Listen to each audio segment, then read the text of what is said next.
나는 밀리터리 덕후다. 본격 밀리터리 팟캐스트 밀떡을 시작합니다. 정철함께 경례 밀떡. 바로 안녕하세요, 박찬준입니다. 안녕하세요, 놀러 남자 정명섭 정장입니다. 예, 월간 플래툰 홍편입니다.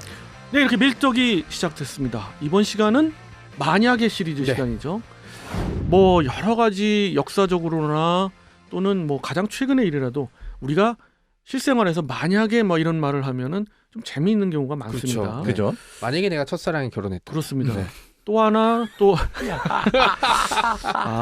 또 우리가 심각해집니다. 다들 표정이 다 어두워져. 뭐 아무튼 그 만약이라는 것이 굉장히 흥미롭다 이런 말씀드리고요. 만약에 내가 로또가 됐다, 좀 밝은 쪽으로 하면 그렇습니다. 혹은 또 이 만약에가 굉장히 우리 역사를 따진다면은 굉장히 중요한 때가 있을 수가 있어요. 안타까운 순간에 이렇게 다른 결정을 내렸다면 좀 더 다른 방향이 달라지지 않았을까라는 측면들이 있죠. 그렇습니다. 그 여러 가지를 엮어서 말씀 주시겠는데요. 이번 만약에는 어떤 주제인가요? 병자호란 시기에 만약에 인조가 강화도로 탈출하는데 성공했다면이라는 가정으로 한번 얘기를 해보도록 하겠습니다. 일단 그 전 배경을 한번 얘기해 주세요. 뭐 가게 되면 사실 광해군과 인조 반정 얘기부터 해야 되는데 우리나라 실제 즉위했던 임금 중에서 그 묘호를 못 받은 사람이 2명이에요. 연산군과 광해군인데 연산군은 시작부터 끝까지 죄송합니다. 나쁜 놈이었고요. 네, 나쁜 놈이었고 그 연산군이 있고, 연산군은 뭐 재평가 여지고 나발이고 그냥 아무것도 없고, 광해군은 뭐 시대마다 좀 다르긴 하지만 언제는 비운의 개혁군주 얘기 나왔다가 사실은 뭐 그냥 나쁜 사람이었다 이렇게 얘기되고, 이게 기록을 어떻게 해석하느냐 바라보느냐에 따라 달라지는데, 그런 게 있어요. 만약에 인조 반정이 성공해서 인조가 그 이후의 일들이 해피엔딩이었다, 그러면 사실 광해군이 재평가 받을 일이 없었어요. 없죠. 그런데 좋은 세상을 만들겠다고 해놨는데 세상 알고 보니까 더 나쁜 세상이 왔어. 이러면은 쫓겨난 인물이 재평가를 받는 건 너무너무 당연해요. 그러니까 광해군이 사실 가장 이제 사람들이 호평을 받았던 게 중리배교 아니었겠습니까? 그렇죠. 그 유명한 얘기가 있어요. 막 그 오랑캐랑 어떻게 하니까, 그러면 경은 상소문 한 장으로 몰려오는 오랑캐를 막을 수 있겠는가? 왜냐면 이제 임진왜란 때 분조를 이끌어본 경험이 있었기 때문에 누구보다 잘 알고 있었어요. 저는 영화 광해에서 그 대사가 생각나요. 그 광해군이 적당히들 하시오. 적당히들. 그렇지. 그거 잘 적당히들 하시오. 잘 안 나오나. 너무 멋있었어요. 그러니까 이게 뭐냐면 이제 조선 후기가 되고 성리학이 자리가 잡게 되면서, 그러니까 이념이 정치를 이기기 시작한 거였어요. 그 성리학. 네, 그러니까 이제 그러니까 이게 뭐든 적당히 해야 돼요. 적당히 했어야 되는데 이게 너무 깊어지니까 이런 정치라든지 다른 이런 거 이제 뭐 국가 운영 이런 거보다는 맞습니다. 그냥 이제 그 성리학이라는 신념에 너무 매몰돼 버린 거고, 그러니까요. 여기에 나온 대표적인 게 인조 반정이었어요.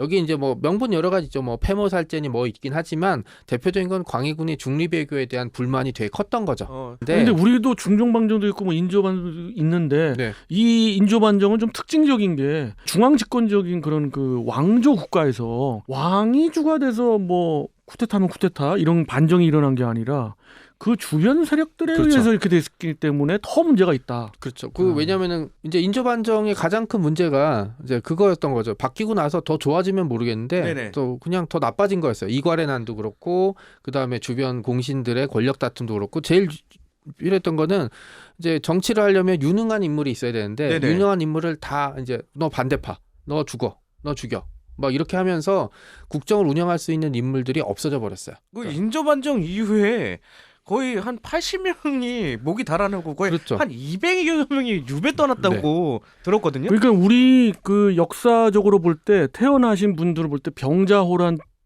임진왜란 때도 겪고, 얼마 있어서 또 병자호란이 일어나는 거잖아요. 결국엔 정묘호란, 병자호란이 일어난 건데 그걸 다 겪은 분들이 가장 불행하다 이런 말이 있죠. 그러니까 그러면서 이제 그 후금이 이제 청나라가 되면서 이제 중국을 집어삼키려고 생각을 하고, 이제 명나라는 이제 지고 있고, 명나라 집어삼키는데 그 북쪽의 국가들은 똑같아요. 중국에 있는 왕조를 무너뜨리려면 먼저 한반도에 있던 국가를 제압해야 돼요. 그래야지 후방이 안정될 수 있으니까. 그쵸. 대표적인 게 그 거란이 이제 그 송나라를 공격하기 위해서 고려를 공격하다가 이제 그 귀주에서 한 방 먹고, 그냥 세 나라가 딱 이제 서로 딱 견제하면서 끝났어요. 그렇죠. 예, 그렇게 되면서 그냥 요나라 금나라 바뀌면서 그 어떻게 보면 동아시아의 세력 균형이 맞춰졌거든요. 근데 요때도 사실 조선이 어떻게 하느냐에 따라서 이 우리가 그 현종 때 그 역할을 하느냐가 달려졌거든요. 그래서 1636년 이제 12월 달에 쳐들어오는데 우리 임진왜란 얘기할 때 그 얘기 많이 하잖아요. 40일 만에 한양이 함락됐다고. 4일 만에 개성까지 쳐들어와요. 후금이. 이게 그러니까 말 타고 들어오니까 그냥. 말 타고 들어온 것도 있는데 겨울이었어요. 그러니까 그 길은 완전히 얼어버렸고 강도 얼었고 그 다음에 보급을 일단 포기해버린 거예요. 보급 부대가 와야 되는데 그냥 일단 선발대가 작정하고 한양까지. 그러니까 닥치고 공격이네. 네, 그러니까 당시에 인조와 이 작전 계획이 정묘할 때도 그랬는데 이제 강화도로 들어가는 거였어요. 이제 바다였으니까 이제 수군이 약했던 후금이 못 넘어올 거라고 생각을 했고 장기전을 가져가려고 생각을 했었거든요. 그리고 전쟁 목표가 다른 거죠. 이 한양까지 무조건 들어오려고만 했기 때문에 주요 성들을 공성전을 안 버리고 그냥 스킵하고 다 온 거예요. 그러니까 4일이 된 거예요. 예를 들어서 임경업 장군이 백마산성에 뭐 몇천 명 데리고 있었는데 험준한 성이었으니까 그냥 지나가 버린 거예요. 안 와. 네. 여기 싸워야 되는데. 그렇죠. 임진왜란 때는 그런데 성이 있으면 그런 데를 점령해야지 진격할 수 있으니까 성을 하나씩 공격했거든요. 그러면서 일본 애들은 그렇죠. 네, 그랬는데 이제 얘들은 그냥 큰 길로 내려가 버린. 그리고 쫓아가려고 해도 기병이 없으니까 못 쫓아가. 그렇죠. 달려가고. 네, 그 다음에 황해도 지역에 주력 부대가 김자점이 이끌었던 부대가 있었는데 이 부대도 그냥 하다가 놓쳤어요. 그리고 나중에 연락도 늦어. 심지어 연락을 하려고 내려왔던 연락병이 청나라 군보다 늦게 가요. 개성에 도착했던 연락을 받고 이제 인조가 미적거려요. 여기서 바로 움직였어야 되는데 대군이랑 왕실 가족들만 보내고 자기는 하루 이틀 있으려고 했는데 한양에 나타난 거죠. 네, 그러니까 뭐 본인도 생각이 복잡했던 것 같아요. 왜냐하면 이괄해난 때 한 번, 정묘란 때 한 번.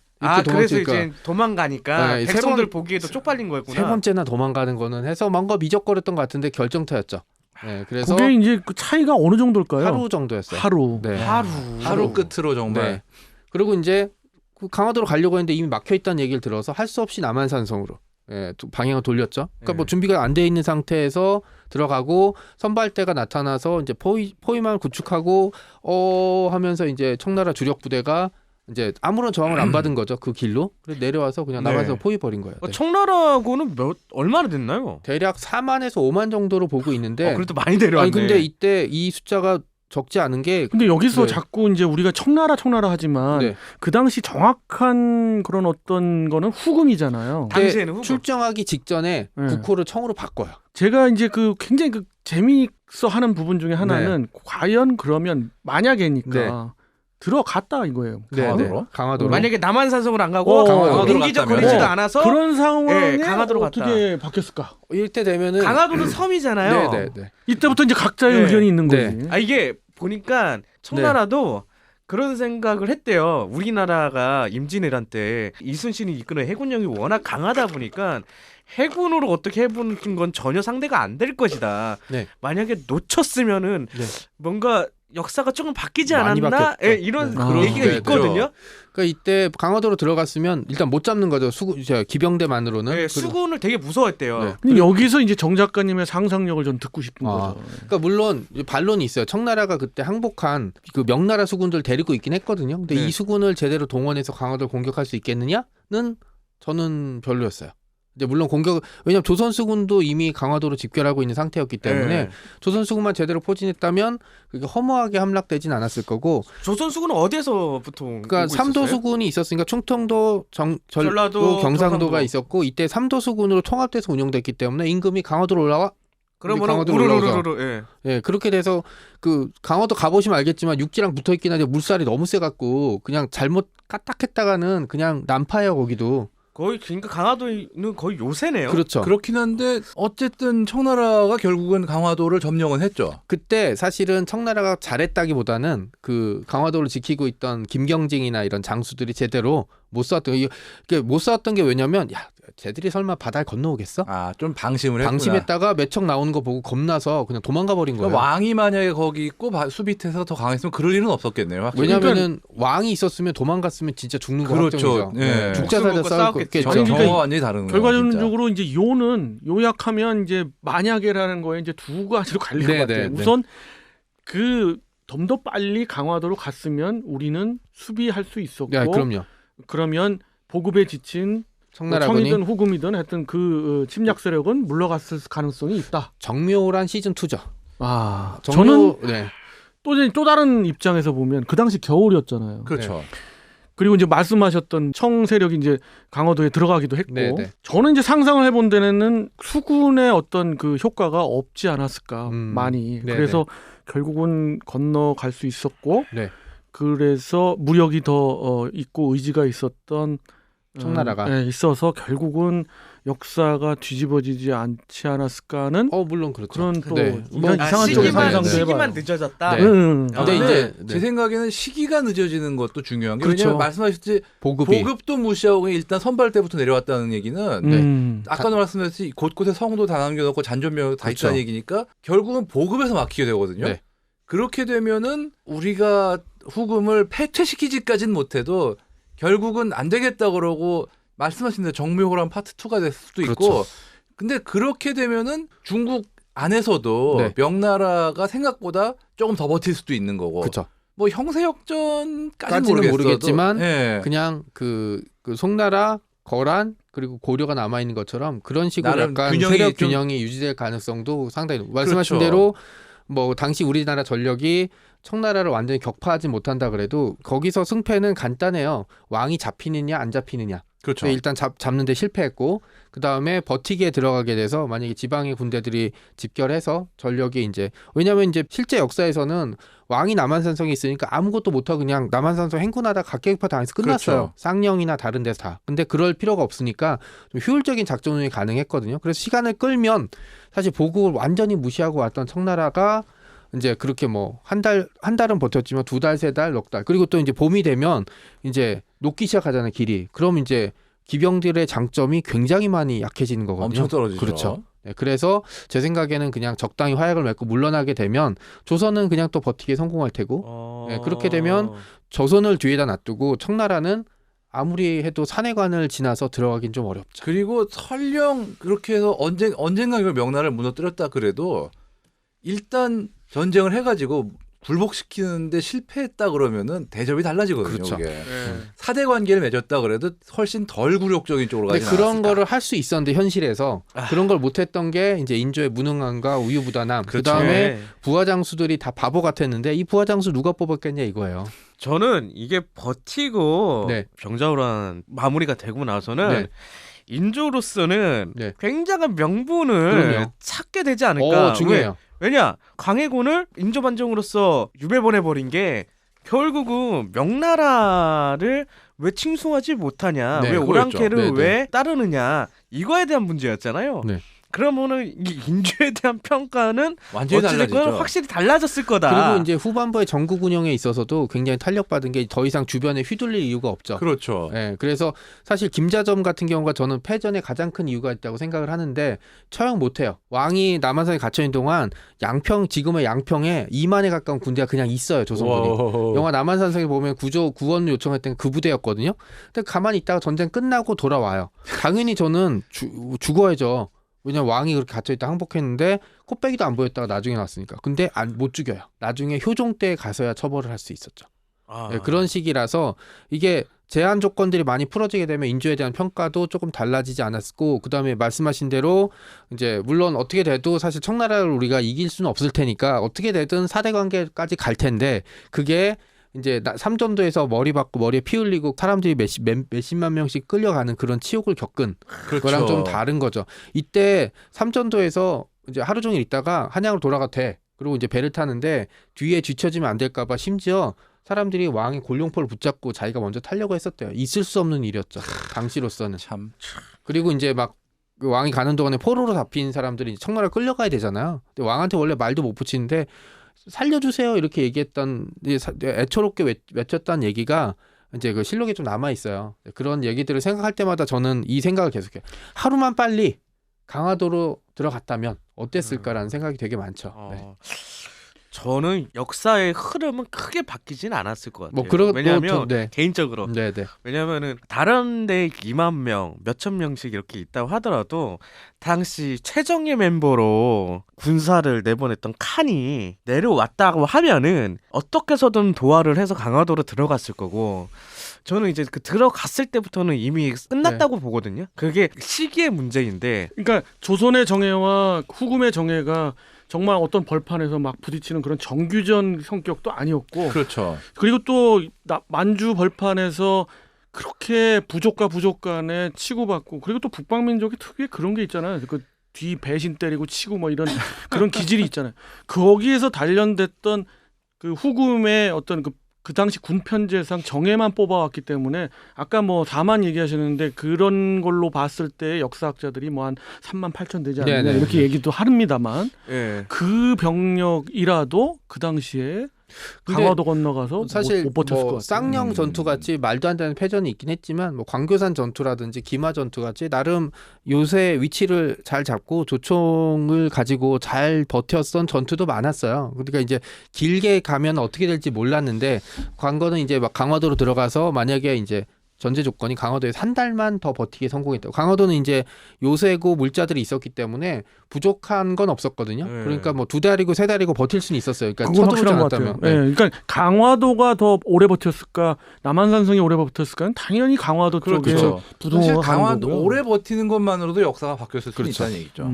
근데 이제 얘기했듯이 이제 조선을 공격했던 전투는 뭐 조선을 차지하거나 점령하는 게 아니라 명나라를 공격하기 위한 물자 확보, 그다음에 배후의 안정성 위치였기 때문에 또 여기서 너무 전력을 집중하다가 생각보다 큰 피해가 나면 여기서 아까 제가 얘기했던 광교산 전투에서는 그 백전노장이죠. 그 칸의 3번째 사위가 전사예요. 그러니까 뭐 조총은 눈이 없잖아요. 그러니까 조선군이 진지를 잘 구축하고 지형을 잘 이용해서 버티게 들어가면 승리한 전투도 있긴 하거든요. 산악지대가 많으니까. 그렇죠.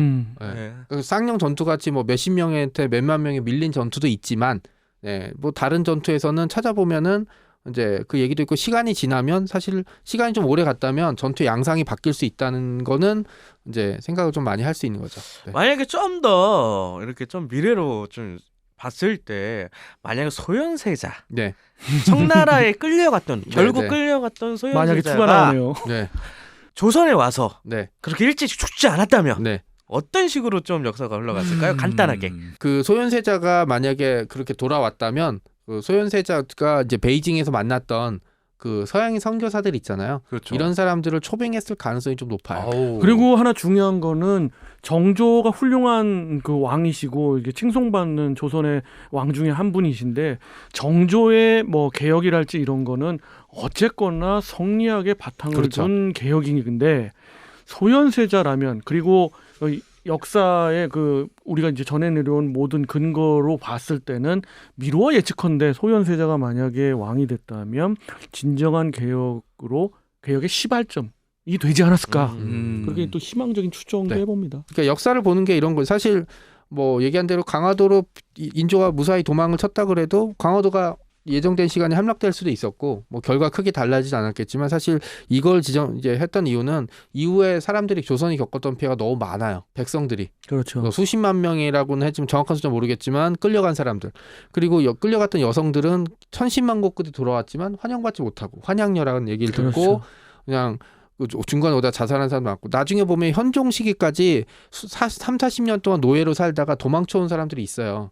그냥 뭐 고향으로 찾아왔는데 가족들은 다 죽고 다시 할 수 없이 이제 다시 돌아가야 됐던 그런 엄청난 그 난리, 그 전쟁을 겪고도 그런 고통을 겪고도 계속 명예 사대하는 그 사대 정신은 계속 이어졌다는 거에 대해서 더 뼈 아프고요. 그러니까 이제 거기서 너무 허무하게 패배해 버리니까 그랬던 것 같아요. 만약에 이제 어느 정도 잘 싸웠다면 스스로 힘에 대해서 자신감을 얻었을 텐데 너무 약하게 패배를 하고 나니까 그 다음에는 남아 있는 거는 중화는 끝났어. 우리가 진짜 중화야.